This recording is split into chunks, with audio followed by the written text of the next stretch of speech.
So how does a person actually come back from the dead? I don't just mean physically, but as the exact same person they were before. Well, centuries ago, one of early Christianity's sharpest minds, Gregory of Nyssa, took on this totally mind-bending question. So let's dive into his fascinating case for the resurrection. And this question, it's really at the heart of everything we're about to talk about. See, for him, it's not just about coming back to life. It's about identity. It's about selfhood. I mean, if the resurrected you is different, is it really still you? Let's hang on to that thought. All right, here's our game plan. We're going to start with a really powerful physical symbol, the ancient temple. Then we'll look at some of the scriptural promises that kind of foreshadow the resurrection. And finally, we'll get right into that deep, philosophical question about what makes you, you. Okay, first up, the temple. To really get Gregory's spiritual argument, you first have to understand the very physical, very symbolic world of the ancient temple in Jerusalem. Believe me, it was way more than just a building. It was like a map of holiness. So Gregory kicks things off by looking at the temple's super strict rules and regulations. And for him, these weren't just random laws. Nope, he saw them as powerful symbols, clues that taught a much deeper lesson about who could get close to the divine. You see, the temple had this very clear hierarchy, a system of insiders and outsiders. If you were a foreigner or ritually impure, or even a priest who had some kind of physical blemish, you were kept out of the holiest places. It was a world totally defined by separation. And this right here is Gregory's whole point. He argued that all these physical rules, about clean hands, perfect bodies, all of it, they were never actually about the physical stuff itself. They were an earthly symbol for a heavenly reality. And that was a huge shift in thinking, right? It moved the focus from what you do on the outside to who you are on the inside. The real takeaway? To enter the true presence of God, what you need is spiritual purity, not just physical perfection. Okay, so let's build on that. From the static symbol of the temple, Gregory then turns to the promises he finds in Scripture. He's basically saying, hey, the resurrection isn't some brand new idea. The clues have been there for centuries.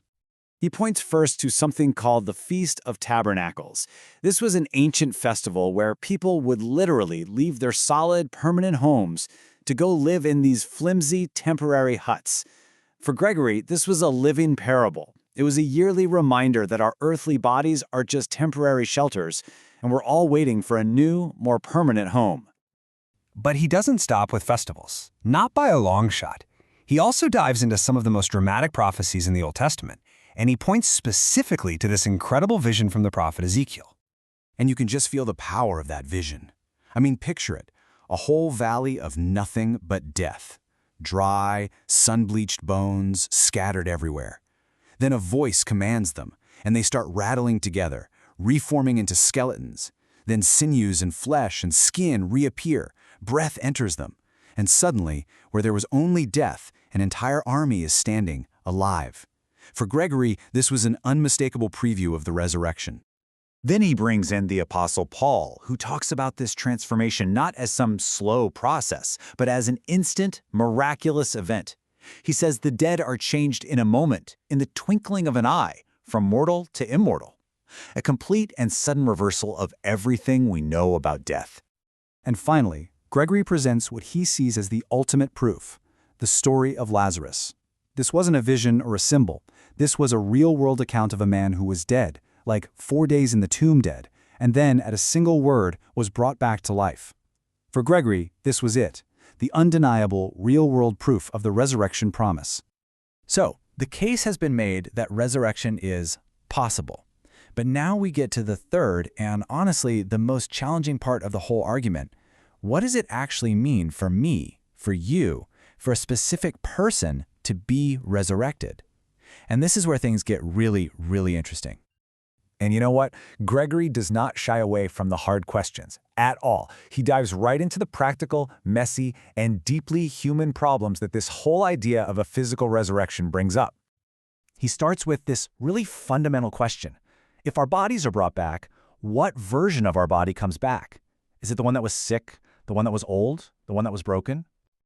I mean, just listen to these questions he asks. They're so specific, so real. Will an old person be made young again? Will a baby who died just stay a baby for all of eternity? What's the ideal form we return to? You can tell Gregory is seriously wrestling with the very nature of our physical identity. And from there, he takes the whole thing to its logical and, frankly, mind-blowing conclusion. He moves beyond just the physical body to the very essence of what makes you, well, you. He starts to question the self. So here's the million-dollar question. If your resurrected body is perfected, if the wrinkles are gone and the illnesses are healed, are you truly the same person, or have you become someone else entirely? Where does you even live? And that brings us full circle, right back to that profound question we started with. Gregory of Nyssa just leaves us with this incredible thought to ponder. If the resurrected person is so transformed that they can't see their own history, their own struggles, their own life inside themselves anymore, then how can they truly be themselves at all? It's a question that challenges not just theology, but our very understanding of what it means to be human.